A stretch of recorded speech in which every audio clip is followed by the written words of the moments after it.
अनिल वादे दवे जी, अभी अमरीश राय ये सवाल उठा रहे हैं कि आपने और खासतौर से बीजेपी ने अपने चुनावी घोषणा पत्र में ये वादा किया कि कंप्लीट इम्प्लीमेंटेशन ऑफ आरटीई करेगी, यानी शिक्षा के अधिकार कानून का पूरी तरह से इम्प्लीमेंटेशन किया जाएगा। लेकिन व्यवहारिक स्तर पर, रियलिटी के स्तर पर क्या सचमुच एक साल के अंदर सरकार उस दिशा में आगे बढ़ पाई है? मैं आज इस सेगमेंट में ये चर्चा करूंगी और सभी हमारे मेहमानों से ये जानना चाहूंगी, क्या रियलिटी के स्तर पर कोई भी कदम आगे बढ़ा है सरकार का? देखिए, अब हम जिस युग में चले गए हैं और ये जो ऑडियंस सामने बैठा है, हाँ। ये वोटर है। अगर 5 साल बाद किए गए वादों को आपने पूरा नहीं किया तो ये बाहर कर देगा। और फिर वो चाहे अनिल माधव दवे हो या एक्स हो या वाई हो या जेड हो, इसलिए काम करने वाली, रिजल्ट ओरिएंटेड, परिणाम देने वाले लोगों की आवश्यकता है। लेकिन मेरे कहने का एक और यहाँ उद्देश्य है कि आप हर 6 महीने और साल भर के अंदर उसको चेक मत करिए, 5 साल बाद, क्योंकि डेमोक्रेसी में आपने कहा है कि 5 साल बाद रिव्यू करेंगे कि आपने क्या कहा था और क्या किया। और अगर ये हमारी सरकार ये नहीं करती है तो इस मतदाता को वो सब करने का अधिकार है जिसके लिए उसको अधिकार जो प्राप्त है। पहली झलक मिली है इस सरकार की, जो खास तौर से आर्थिक मद में दिए जाने वाले सर्व शिक्षा अभियान के आर्थिक मद में दिए जाने वाला जो पैसा था, उसको घटा दिया गया है। इससे एक जो झलक मिलती है, एक जो इंप्रेशन आता है, वो थोड़ा बदला हुआ इंप्रेशन है, आपके वादे से भटकता हुआ नहीं, मेरा इंप्रेशन। निवेदन है कि आप बहू के रुमाल को देख करके उसके पूरे चरित्र का वर्णन मत करिए। साल 6 महीने की बात मत करिए। क्या पूत के पांव पालने में वो तो दिखता है ना। नहीं, वो ठीक है ना, तो पूत के भाई पाँव। आपका पहला कंप्लीट बजट आया, ये कंप्लीट बजट, और इसमें आपने देश की प्रायोरिटी तय कर दी कि आने वाले दिनों में सरकार किस पे ज्यादा फोकस करने जा रही है। उसमें स्कूली शिक्षा नहीं है, उसमें हायर एजुकेशन में आपने बढ़ाया है, जिसमें आईआईटी और आईआईएम बनाने के लिए आपने कहा है। जी, स्कूली शिक्षा को ये सरकार प्राथमिकता नहीं देती है, लेकिन शिक्षा के बारे में बहुत सारा काम यादव जी ने भी किया है। यादव जी, एक तो हम बात कर रहे हैं कि आज के हालात क्या हैं, रियलिटी क्या है, लेकिन हमें क्या क्या करने की जरूरत है, और आप अगर मौजूदा सरकार से अपनी अपेक्षाओं की बात करें तो क्या चाहते हैं? इस सरकार से क्या अपेक्षाएं हैं? आने वाले भविष्य के लिए आपकी क्या अपेक्षा है? नहीं, आने वाले भविष्य के लिए मेरी अपेक्षा ये है कि एजुकेशन के स्तर पर, स्कूल एजुकेशन के लिए जो फाइनेंशियल अलोकेशन किया जाता है, उसमें बहुत बड़ी बढ़ोतरी होनी चाहिए, जो कि नहीं हुई है। दूसरी बात यह है कि पब्लिक स्पेंडिंग जो है, सरकार जो खर्चा करती है, वो सही मामलों में दर्ज होता है कि नहीं, सही मामलों में उसका खर्चा होता है, सही काम के लिए खर्चा होता है कि नहीं, ये देखना पड़ेगा। तीसरी बात ये करनी पड़ेगी, और ये सबसे इंपॉर्टेंट बात है, कि स्कूल के अप्राइजल का एक सिस्टम बनाना चाहिए जिसमें लर्निंग आउटकम्स का जिक्र होगा, वो कैसे उसकी जांच होगी, साथ ही साथ टीचर परफॉर्मेंस की जांच होगी, उसके साथ में स्कूल परफॉर्मेंस की भी जांच होगी, और इसके साथ साथ जो प्रशिक्षित शिक्षकगण उपलब्ध है उसको बहुत बड़ी मात्रा में आगे चलकर बढ़ाने की जरूरत है। क्योंकि हमने, जैसे कि पहले कहा गया, एक्सेस बहुत बड़ा है, एक्सपेंशन बढ़ गया है, लेकिन गुणवत्ता, उसमें सुधार आने की निहायत ही जरूरी है, और वहां हम बहुत पीछे हैं, और वो सुधारने पर सब बल इसके बाद में देना चाहिए, और उसके लिए जो भी जरूरी होगा वो करना चाहिए। केवल शब्द छल करके या तो शब्द भ्रम करके हम आगे नहीं जा सकते। लेकिन यादव जी, क्या केवल आर्थिक आवंटनों के जरिए ही इसकी गुणवत्ता में सुधार किया जा सकता है, या फिर गुणवत्ता सुधार के लिए कुछ और भी किए जाने की जरूरत है? आपने कहा कि स्कूल ठीक करने की जरूरत है, टीचर्स की बढ़ोतरी और उनकी गुणवत्ता में और उसकी ट्रेनिंग में सुधार किए जाने की जरूरत है, लेकिन हमें क्या पढ़ाई की दिशा भी थोड़ी और बदलने की जरूरत है, जिस तरफ इशारा कर रहे थे आप अनिल जी? नहीं, देखिए ऐसा है कि पैसे में फाइनेंशियल अलोकेशन बढ़ाना ये सिर्फ एक काम है, इससे सारे काम होने वाले नहीं है, लेकिन इसके बगैर कुछ भी काम होने वाला नहीं है, ये भी आप समझ लीजिए। जैसे कि अंग्रेजी में कहते हैं, this is necessary but by all means it is not sufficient. लेकिन ये करना बहुत जरूरी है। साथ ही साथ गुणवत्ता को सुधारने के लिए उसकी यंत्रणा बनानी चाहिए, और जैसे कि मैंने पहले भी कहा है कि हर एक लेवल पर क्या आउटकम होना चाहिए, इसका पूरा जिक्र होना चाहिए और उस हिसाब से हमको देखना पड़ेगा। और प्रशिक्षित शिक्षक, आप देखिए कि हमारे यहां शिक्षक बड़ी तादाद में उपलब्ध नहीं है, जो उपलब्ध है उसमें प्रशिक्षित शिक्षक बहुत कम है और जो उपलब्ध है शिक्षक उनमें भी अकाउंटेबिलिटी कुछ नहीं है और बहुत ज्यादा पैमाने, बड़े पैमाने पर एब्सेंटिज्म वगैरह की बात चलती है। अगर ये चलते रहा तो हमको, अगर हम प्रशिक्षित शिक्षकगण की संख्या बड़ी मात्रा में अगर नहीं बढ़ाते हैं तो हमको शिक्षा में सुधार लाना, गुणवत्ता में सुधार लाना मुमकिन नहीं होगा। जी, तो आपका बहुत बहुत धन्यवाद अपने कीमती समय निकालने के लिए, हमारी इस चर्चा में शामिल होने के लिए। यादव जी, अनिल जी, मैं एनी के पास जाऊं उससे पहले फिर एक सवाल आपसे करना चाहती हूं। उन्होंने कहा, और सभी हमारे यहाँ पे जो विशेषज्ञ बैठे हैं उन सबका ये मानना है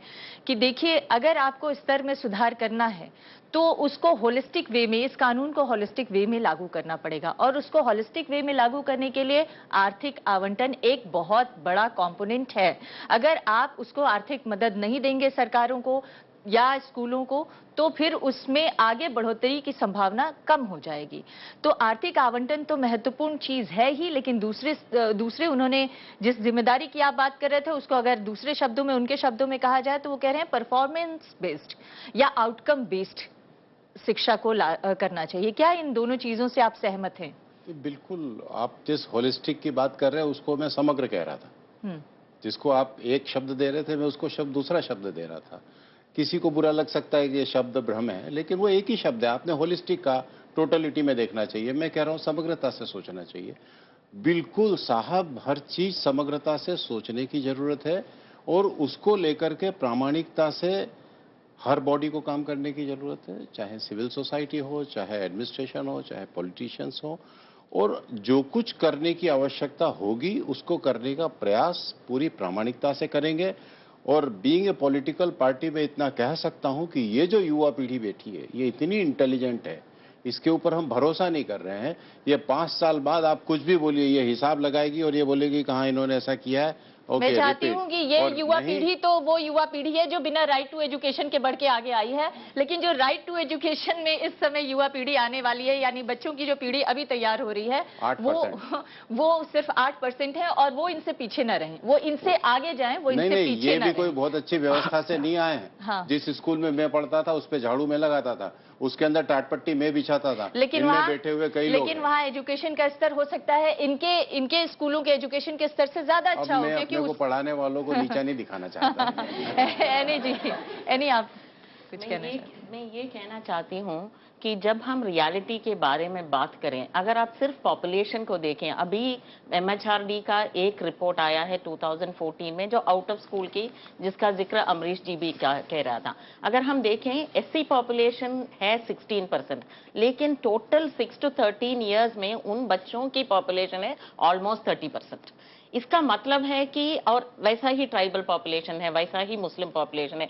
तो इन पॉपुलेशंस में बच्चों की जो संख्या है उसकी प्रोपोर्शनेट हमको बजट लगाना पड़ेगा और उस बजट में हमको ये देखना है कि इनकी स्पेसिफिक कमियां क्या है।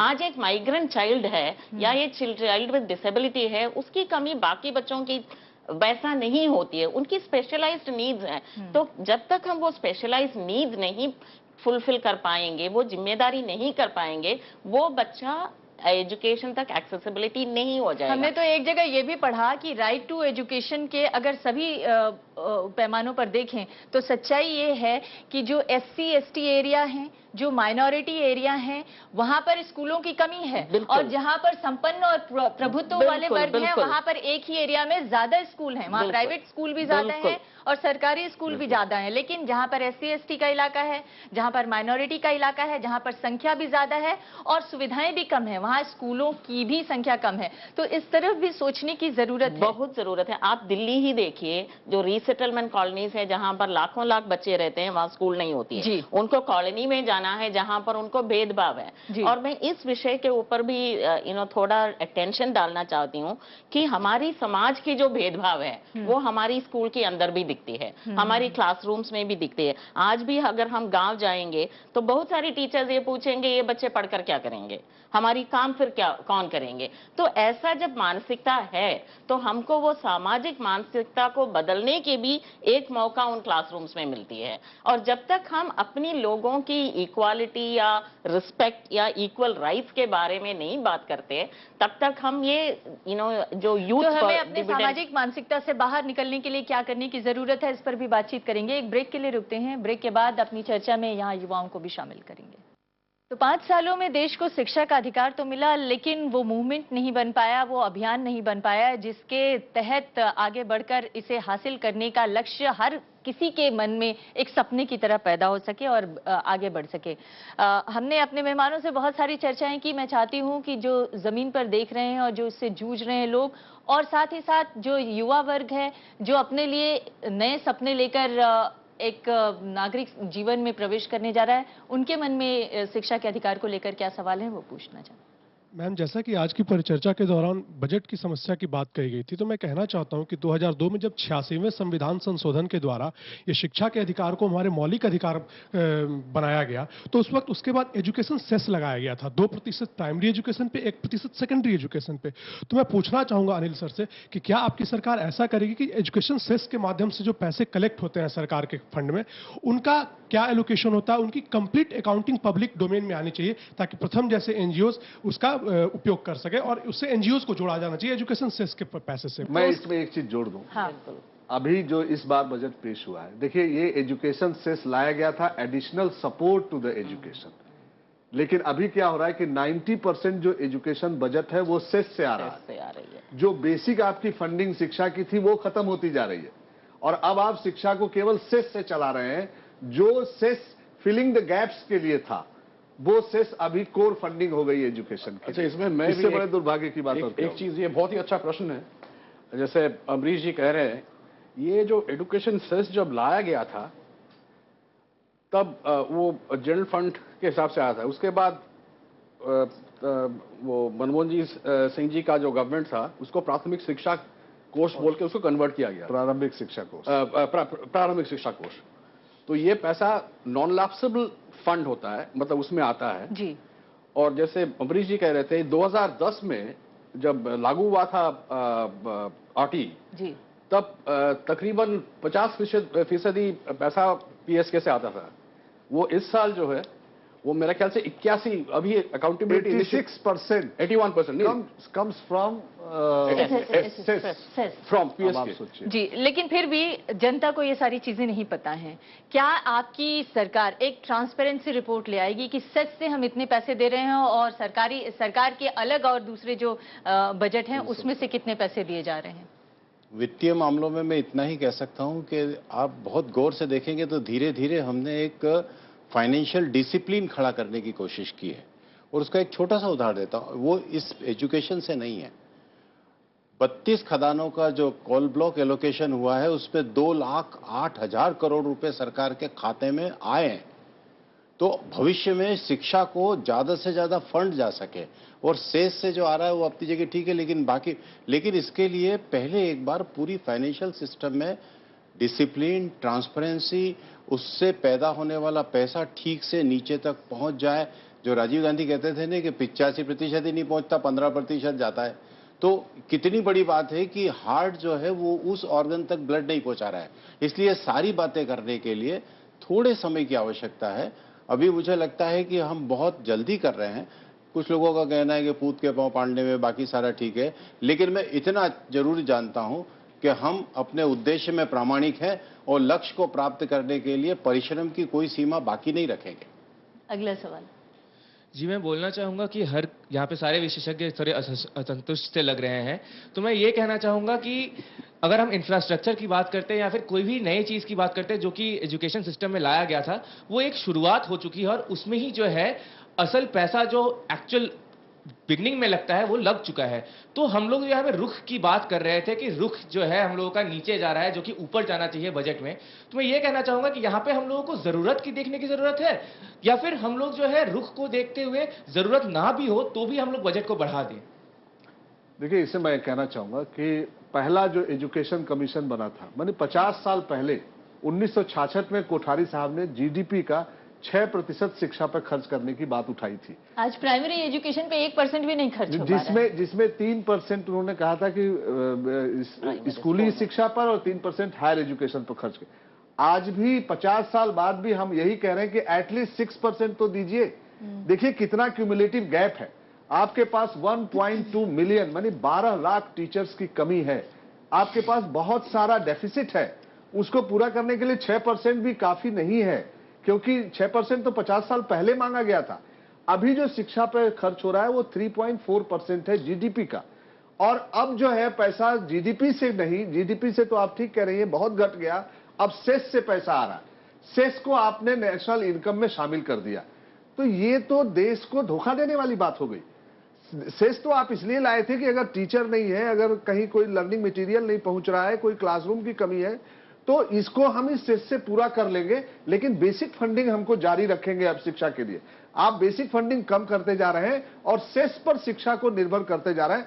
और 6% यूनेस्को ने भी कहा है, और पूरी दुनिया में श्रीलंका से भी कम पैसा हम शिक्षा पर खर्च करते हैं, अपने बगल के देशों से भी कम पैसा शिक्षा पर खर्च करते हैं। और स्कूली शिक्षा पर अगर कम पैसा आप खर्च करेंगे तो आप डिजिटल इंडिया नहीं बना सकते, आप बहुत विशाल और विकसित भारत नहीं बना सकते। और यह भी मैं कह दूं कि शिक्षा पर अगर आप खर्च करेंगे तो आपकी 1% जीडीपी बढ़ेगी और 10% लोगों की पर कैपिटा इनकम बढ़ेगी। शिक्षा उसके लिए भी है, लेकिन आप शिक्षा को इग्नोर कर रहे हैं। वो मेड इन इंडिया भी प्रॉब्लम हो जाएगा। जी, अगला सवाल माधव जी से है कि आप शब्द पर बहुत जोर दे रहे हैं कि शब्द की बहुत महत्व है। आपने योजना आयोग को नीति आयोग कर दिया, उसका अभी तक कोई महत्व में दिखाई नहीं दिया। दूसरा, आप बार बार ये कह रहे हैं हम 5 साल इंतजार करें, तो लोहिया जी कहते थे कि जिंदा कौम में 5 साल इंतजार नहीं करती। तो आप, क्योंकि अभी तक हमें कुछ भी नहीं दिखाई दे रहा है कि आप किस दिशा में आपकी शिक्षा नीति जा रही है, कहीं तक कुछ नहीं दिख रहा है। इस पर चलिए, मैं इस बात का बहुत मुझे सुख है कि किसी युवा ने लोहिया के लिए कोई बात तो की, क्योंकि मैं पुराना लोहियाई हूँ। और जहां तक रहा सवाल इस बात का कि नहीं मित्र, मैं बहुत गौर से कह रहा हूँ, मैं बहुत प्रामाणिकता से कह रहा हूँ, ये बहुत जरूरी है। त्रिपुरा के कम्युनिस्ट पार्टी के सीएम है और उनकी प्रशंसा करते हुए मैं कह रहा हूँ कि उस व्यक्ति ने अपना लोकल प्रशासन, चाहे डिप्टी कलेक्टर हो कलेक्टर हो, उसको कहा कि कोक बोराक भाषा सीख। आप तमिलनाडु के अंदर खसरा खतौरी सारी चीजें उठा करके अंग्रेजी में पकड़ा देते हैं, उसको आती नहीं है। तो मेरे कहने का तात्पर्य है कि प्रारंभिक शिक्षा, प्रारंभिक प्रशासन, प्रारंभिक विषय ये स्थानीय भाषा में होना चाहिए, इसमें कोई दो राय नहीं है, इसमें कहाँ कंफ्यूजन है भाई। लेकिन आप देख लो कि 65 सालों से हमने क्या सिखा रखा है, यही सिखा रखा है। इसलिए ये जो लोहिया जी कहते थे, तो लोहिया जी तो अब उनके लिए मैं कुछ नहीं बोल सकता, लेकिन इस तरह लेकिन की अगर 5 नीति साल ले आनी इंतजार नहीं है कर तो सकती। इसे कहने का तात्पर्य ये था कि वो जागृत कौमें हैं और जागृत कौमें निरंतर किसी चीज का मूल्यांकन करती रहती है, तो हमने निरंतर मूल्यांकन करना चाहिए और इस मूल्यांकन के अंदर पूरी प्रामाणिकता से करना चाहिए। आप भी कुछ ऐड करना चाहते हैं? नहीं, भाषा तो ऑलरेडी राइट टू एजुकेशन, और उसके पहले भी शिक्षा में ये कहा गया है कि बच्चे को शायद 3 साल तक उनकी मातृभाषा में पढ़ाई दे दें तो वो शायद जल्दी से सीख लेंगे। मुझे इतराज इस विषय की, शायद आपने शुरू किया था कि हक और जिम्मेदारी की लैंग्वेज में आपने इतराज शुरू किया था, ये नहीं कि बच्चों की उनकी अपनी भाषा में सीखने के लिए मौका हो। और वो हम सब जानते हैं, और it's like a proven fact that a child has to start with the mother tongue. लेकिन हक और जिम्मेदारी की भाषा की लैंग्वेज आपने शुरू किया था, वो शायद कुछ अलग था। जी, सवाल वो हक और जिम्मेदारी पे था, वो होलिस्टिक था, वो पूरी शिक्षा व्यवस्था के ऊपर मेरा प्रश्न था।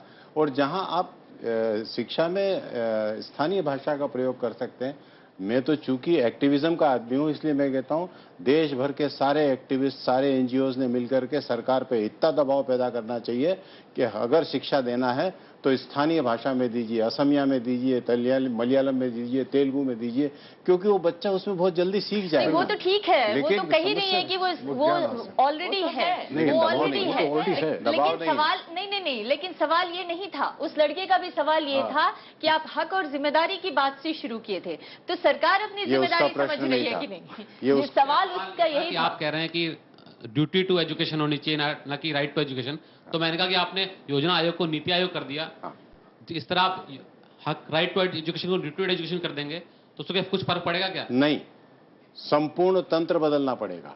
लेकिन बदलने की शुरुआत संबोधन से करना पड़ेगी, चीजों से करना पड़ेगी, कहने से करना पड़ेगी।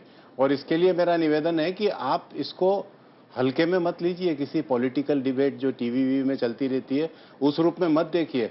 हम शिक्षा पर मंथन कर रहे हैं और गंभीरता से इस बात पे विचार कर रहे हैं। इसलिए सारे शब्दों के बाबा साहब आम्बेडकर ने संविधान में एक एक शब्द इतना सोच सोच के डाला है कि मैं हैट्स ऑफ, यानी मैं सोचता हूँ कि किसी आदमी ने कितना सोचा। अच्छा हुआ ये देवता लोग नहीं थे, नहीं तो मालूम नहीं क्या बना देते। देखिए, मैं इसमें एक बात जोड़ना चाहता हूँ। देखिए अगर ये शिक्षा फंडामेंटल राइट है तो ये कॉन्स्टिट्यूशनल ऑब्लिगेशन है किसी भी सरकार के लिए। आप उसमें ड्यूटी लिखिए चाहे मत लिखिए, ये आपकी ड्यूटी है कि आप शिक्षा प्रोवाइड करेंगे।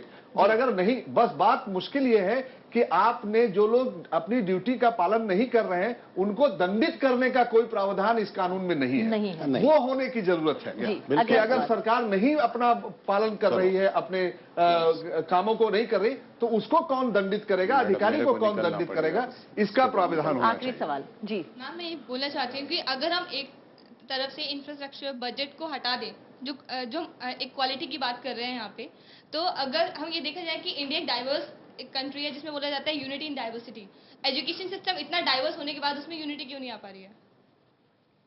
जी, आप जवाब देना चाहेंगे? नहीं, ये तो उन्हीं के लिए तो पॉलिटिकल क्वेश्चन है।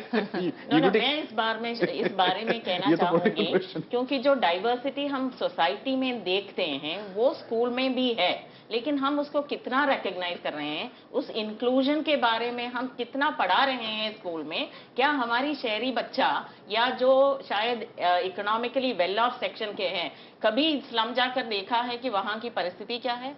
हमारी वो इंक्लूजन या नॉलेज भी नहीं है। इसीलिए ये बहुत जरूरी है कि हमारी क्लासरूम्स, और उसी लेवल में मैं देख रही हूँ कि ये 25% रिजर्वेशन की जो जिक्र RTE एक्ट ने किया है, वहां पर भी वो इंक्लूजन की छोटी झलक हमें मिलेगी और वो करना चाहिए। बहुत संक्षेप में आखिरी सवाल। मैम, इस बिल में एक बात और रखी गई थी प्राइवेट स्कूलों के लिए, जो प्राइवेट स्कूलों की बात नहीं है, और 25% सीटें हमें रिजर्व करनी है इकोनॉमिक जो बैकवर्ड है। बिल्कुल। लेकिन दिल्ली में रह के मैं देख रहा हूँ 3 साल 4 सालों से कि हर बार हाईकोर्ट जाके ही उसका फैसला होता है कि उन्हें किस तरह से वहां पे सीटें मिलेंगी। और आज भारत के छोटे छोटे गांव में ही प्राइवेट स्कूल हैं, तो उस दिशा में क्या कदम उठाना चाहिए सरकार को, या क्या और करना चाहिए जिससे वो बार बार हाईकोर्ट जाके ही ये मामले न सुलझें? अब तो गांव में भी 25% बच्चे प्राइवेट स्कूलों में पढ़ रहे हैं, बल्कि उससे भी ज्यादा बच्चे 30% बच्चे प्राइवेट स्कूलों में पढ़ रहे हैं। तो ऐसा क्यों हो रहा है और इसको क्या? देखिए, गांव, जहां गांव का रूरल इंडिया का सवाल है, ये असर का हमारा रिपोर्ट में ही आता है हर साल, और ये खासतौर RTE आने के बाद मेरे ख्याल से 10% बढ़ा है प्राइवेट स्कूल एनरोलमेंट में। जी, इसमें वजह तो देखिए, अगेन ये खाली हम गेस ही कर सकते हैं। एक तो अंग्रेजी, ये सोचते हैं कि प्राइवेट स्कूल जाने से अंग्रेजी सीखेंगे, हालांकि वो जो प्राइवेट स्कूल है उनकी स्थिति कुछ और है। और दूसरा बात, हम प्राइवेट स्कूलों पे कभी और लंबी चर्चा कर सकते हैं, लेकिन आप ये कह रहे हैं कि राइट टू एजुकेशन आने के बाद से 10% इनरोलमेंट प्राइवेट स्कूलों में बढ़ गया है, और आज ग्रामीण इलाकों में भी 30% बच्चे जो हैं वो प्राइवेट स्कूलों में पढ़ रहे हैं। और ये खास तौर से नॉर्थ इंडिया का ट्रेंड है। आपने कहा था कि जिम्मेदारी समझने की बात है और अधिकार की बात नहीं है, लेकिन सवाल यह है कि आप जिस जिम्मेदारी की बात से चर्चा की शुरुआत की थे, उस जिम्मेदारी को आगे लेकर चलेगी सरकार? नई सरकार, मौजूदा सरकार इसको आगे लेकर अपनी जिम्मेदारी निभाने के लिए तैयार है? और जो एक सवाल इन्होंने उठाया था कि जिम्मेदारी तो तब समझ में आती है जब उस कानून का कोई पालन न करता हो तो उसको दंडित किया जाए, वो अभी इसमें कहीं है नहीं। देखिए, एक इसका जवाब देना मैं जरूर चाहता हूं, क्योंकि उसने जो प्रश्न पूछा था कि डाइवर्सिटी के बाद में भी एक एकात्मता क्यों नहीं है। देखिए, ये एकात्मता सोच में नहीं है। आज हम दूसरों को गलत बोलते रहते हैं। कभी हमने हमारी काम वाली बाई से पूछा कि तेरा बच्चा जहां पढ़ रहा है उसको मैं पढ़ा देता हूं, या कभी हमने हमारी डाइनिंग टेबल पर काम वाली बाई को कहा कि आज नाश्ता मेरे साथ कर ले? भाई साहब, ये जितने अभिजात के लोग हैं ना, ये जो बातें करते हैं ना, इनको मैं कभी कभी सोचता हूँ कि अपने घरों में क्या है। और जहां तक आपने कहा कि सरकार का विषय क्या है, तो मैं आपको स्पष्ट बता दूं, सरकार पूरी प्रामाणिकता से, दंडित करने का सवाल नहीं, हर काम के अंदर गवर्नेंस एक रिस्पॉन्सिबिलिटी का काम है। अगर आप कर सकते हैं तो करिए, नहीं तो घर चले जाइए। कोई आपको किसी ने बुलाया नहीं था कंकुपत्री देकर के कि आप आइए और सरकार के अंदर सेवा करिए। इसलिए हम पूरी प्रामाणिकता से इसको करने का प्रयास करेंगे।